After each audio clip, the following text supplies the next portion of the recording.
Ellen McCauley, Parade House, Syracuse, New York. Some of you mini quit and some of you are complacent because you're lazy. I'm saying it right now. But it's funny.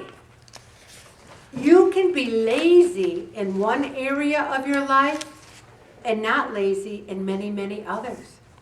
Here's where many of you are lazy.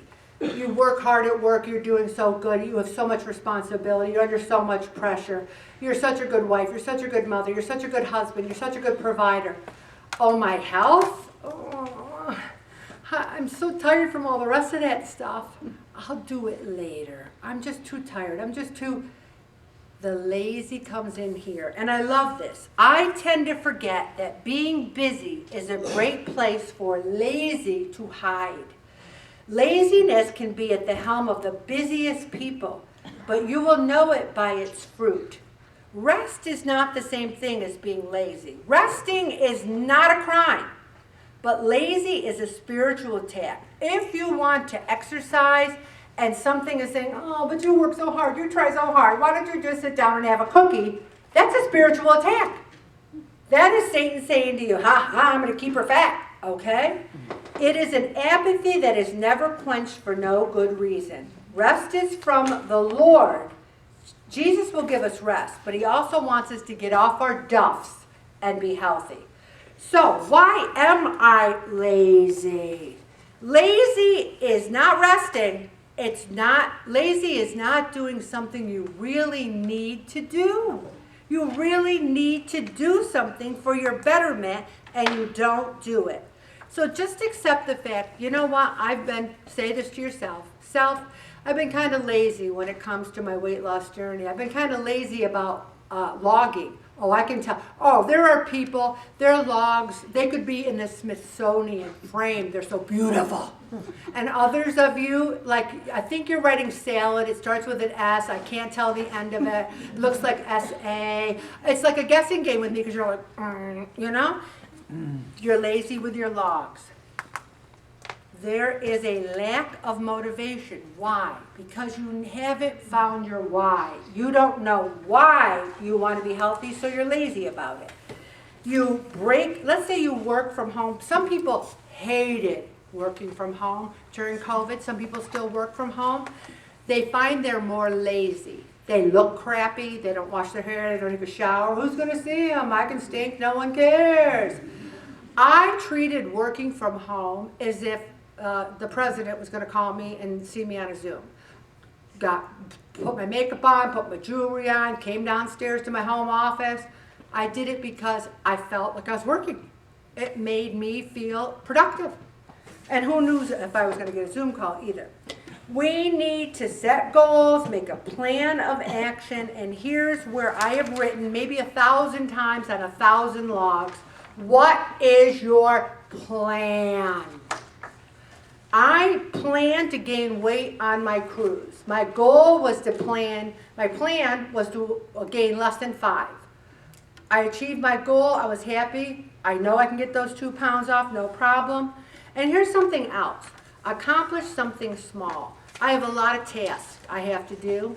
Filing, papers, memorabilia. I'm doing a little at a time. It makes you feel good to do a little at a time. When you're lazy and you don't do any of it, it makes you feel bad. Here's something else. It's called the Pomodoro technique. That means work for 25 minutes and take a 3 to 5 minute break. And I think you have to really time those.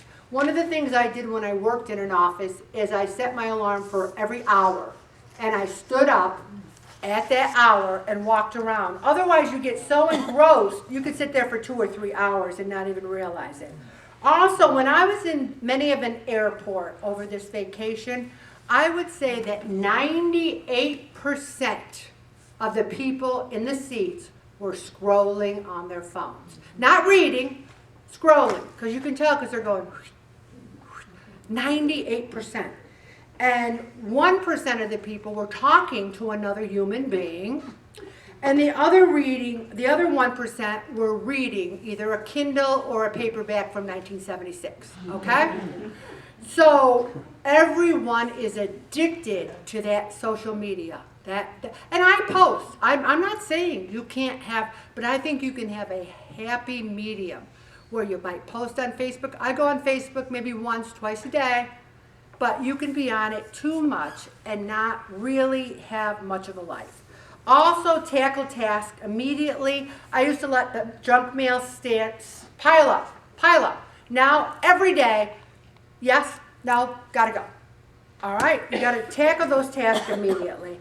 Reward yourself, and then try not to be a perfectionist. Many people who are overweight are perfectionists, and they don't do anything about it because they can't do it perfectly. Oh, I had a cookie, well, I might as well have 10 now, because that wasn't perfect, okay? Surround yourself with motivated people, incorporate high-impact movement, set awareness alarms, I already told you about that. Take a cold shower. Is it one of my favorites? It might be one of yours, not me. Also, gamify your most tedious task.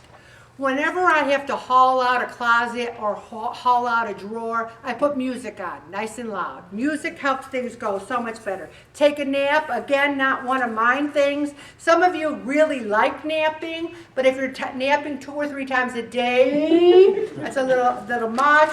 Also, how do I eat healthy even when I'm lazy? All this is a list of food you can have in your house that you can make and eat and be healthy without, making a big deal out of it. Oh, I'm kind of lazy, I need a healthy meal. Oh, look, I have all this stuff in the house. And did you notice there's not like cookies and stuff like that? It's very healthy stuff. There's a fried egg and avocado breakfast bowl that looks delicious.